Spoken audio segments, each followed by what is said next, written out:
특검은 보수 정치인 만주 이혜원의 특정 나라 피의자 걱정 시간입니다. 변호인으로부터 바른정당 WPC를 이혜원 의원 이미제 나와 출마가 계십니다. 앞두고 안녕하세요. 네, 안녕하세요. 확인한 예, 결과 반갑습니다. 이메일, 이렇게 마주뵈니까 사용자, 더 연락처 정보 예, 등을 고려할 웃음이 때 참 좋으신데 아유, 청문회장에서 이렇게 쳐다보실 때 눈빛이 굉장히 매서우시더라고요. 아, 그런가요? 아유, 예.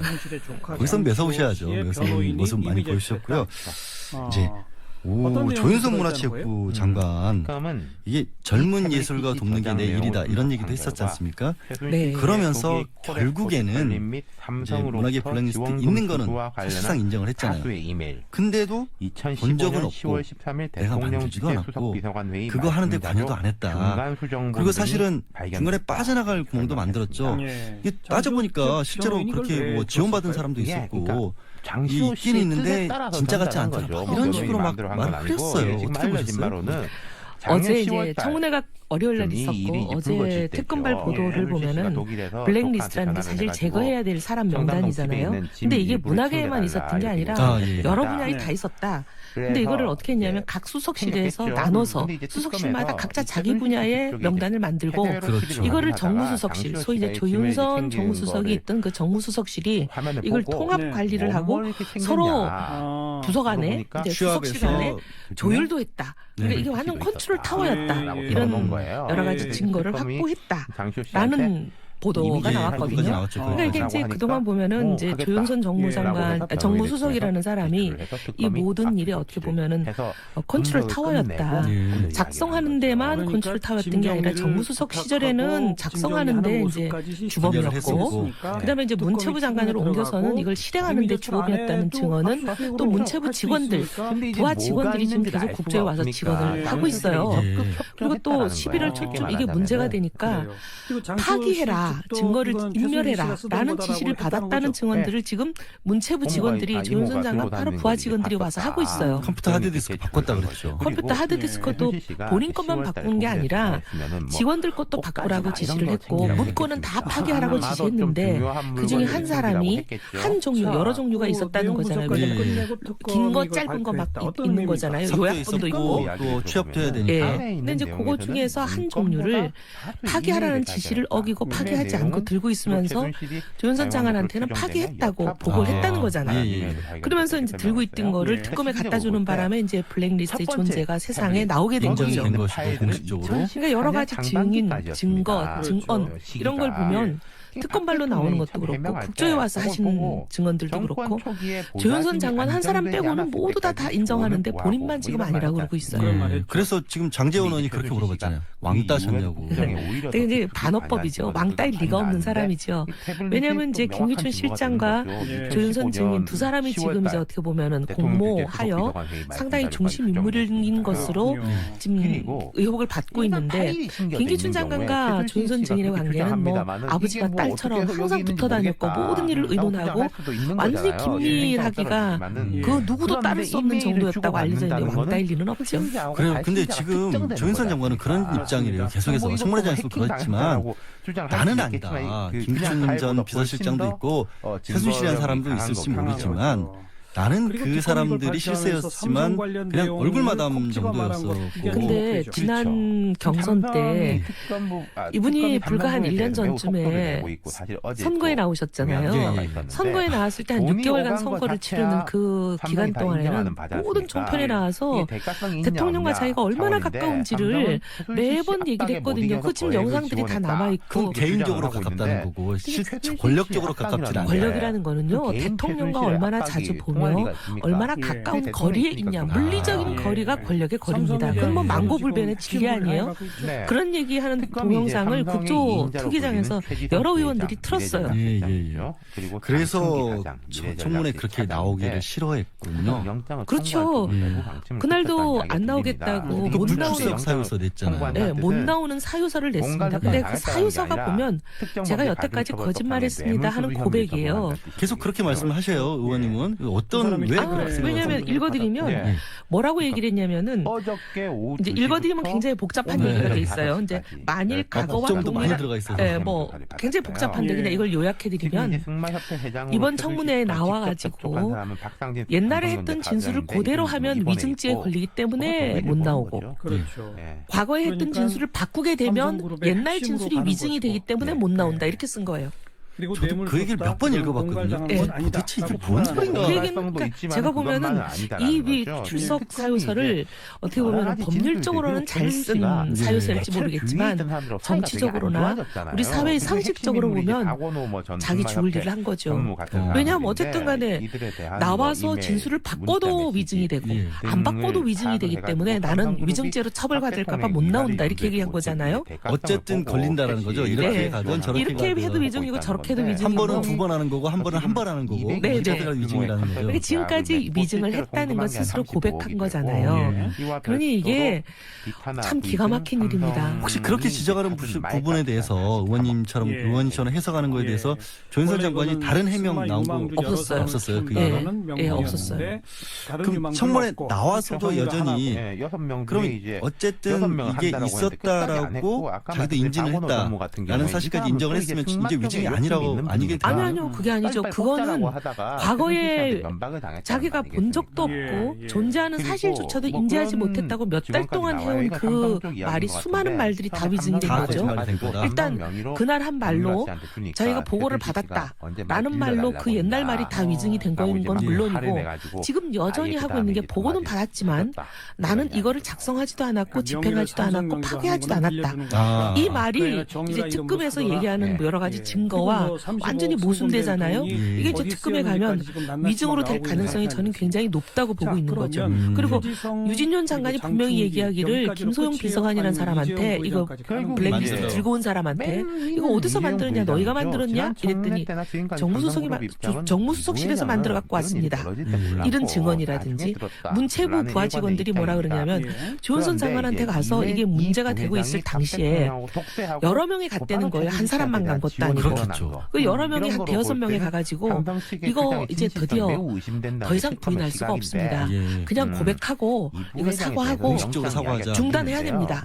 이렇게 얘기를 했는데도 그 말을 안 들었다는 거잖아요. 그 부분이 그렇게 설명하기가 납득하기가 쉬운 게 공무원들이 고위직 공무원들이 장관도 모르게 그런 일들을 만들다가 할 수가 없어요. 나중에 걸리면 자기가 다 감옥 가야 되는데 절대로 안 그래요. 특히 공무원들을 폄하하는 것처럼 들릴까 봐 굉장히 죄송한데 절대로 대담한 일을 하시는 분들이 아니에요. 그러니까 폄하하는 게 아니라 그분들은 그렇게 하셔야 되는 거예요. 원래 일 자체가 내가 상급자의 지시도 없이 그런 일들을 불법적인 일을 해버린다는 것은 그게 오히려 있어서는 안 되는 일이고 그리고 오히려 모든 일을 하지 못하는 일에 대한 변명을 늘 지시가 없다. 뭐 규정이 안 된다. 이런 걸로만 되는 분들이거든요. 오히려 안 하려고 하는 분들이지.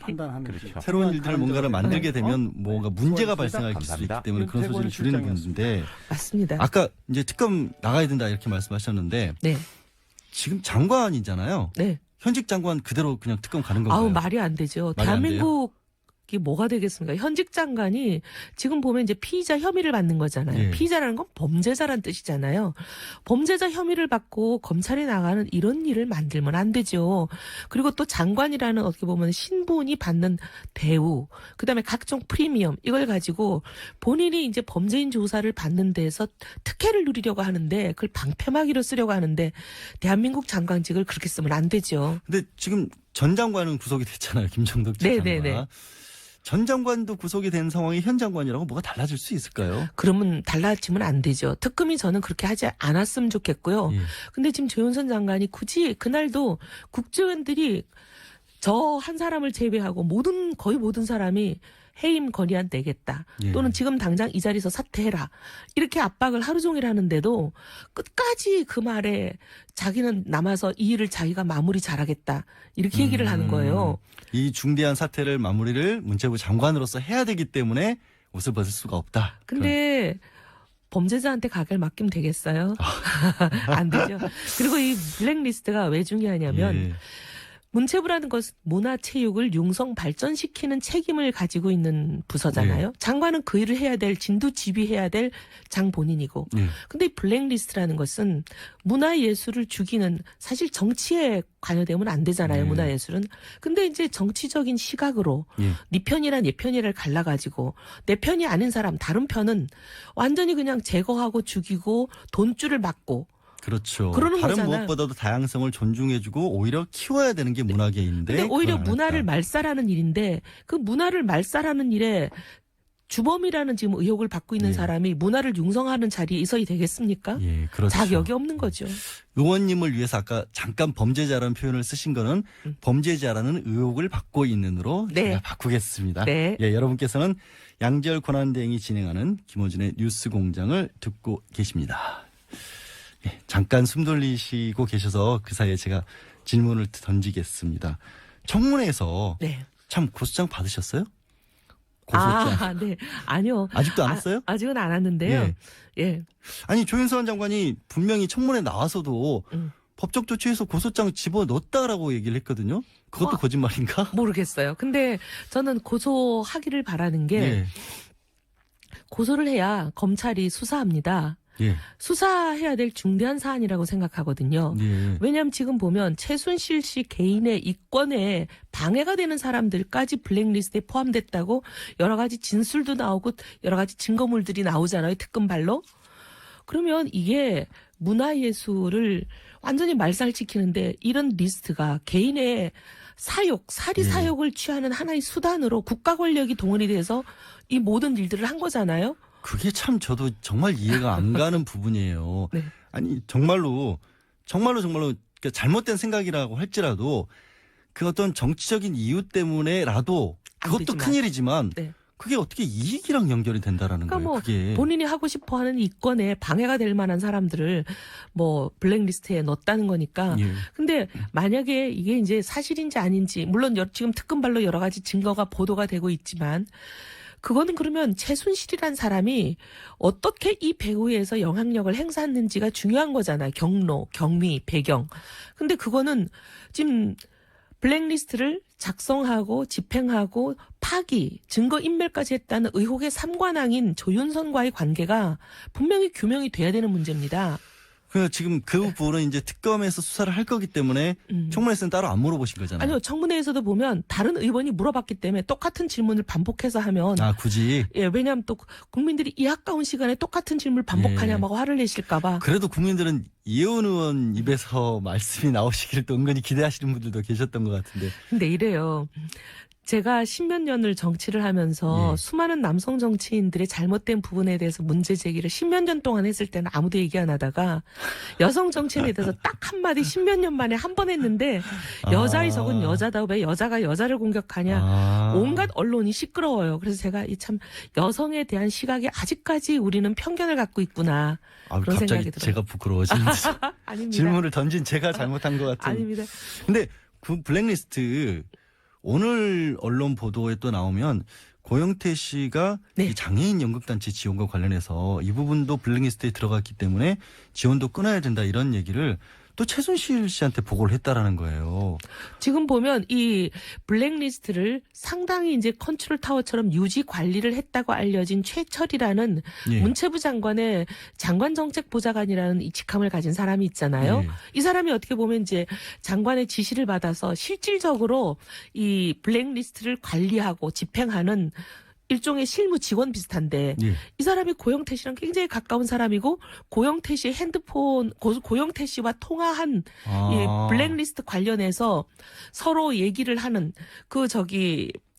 연락하는 내역이 담겨 있는 핸드폰을 지금 압수했다는 거잖아요, 특검이. 그래서 그 핸드폰 내역에서 블랙리스트 관련해서 고영태 씨랑 이 장관의 정책보좌관이랑 서로 의논하고 얘기하는 부분을 증거로 확보했다는 거잖아요. 그럼 결국에는 그 얘기는 또 조윤선 장관과 최순실의 관계로 굉장히 중요한 거죠. 그래서 이게 규명이 돼야 된다는 거예요, 저는 처음부터. 근데 이제 조 증인은 보면 블랙리스트에 대해서도 존재 자체도 알지 못했다라고 몇 달을 버티다가 드디어 우리 이용주 의원님의 17번의 8단 고음의 고성 때문에 이제 드디어 그걸 이제 진술을 뒤집었잖아요. 근데 최순실에 대해서도 똑같이 뭐라 그러냐면 본 적도 없고 얘기해 본 적도 없다고 지금 계속. 이 부분은 안 바꿨어요, 절대로. 근데 이 부분은 이제 그렇게 17번이나 물어보는 팔당 고음이 없었기 때문인지. 아니, 그거라도 좀 이렇게 한번 이렇게 계속 그날은 이제 블랙리스트가 초점이었으니까. 아무래도 가장 중요한 이슈였기 때문에. 블랙리스트에 다 집중이 돼 있었죠. 예. 그래서 이 최순실과의 관계는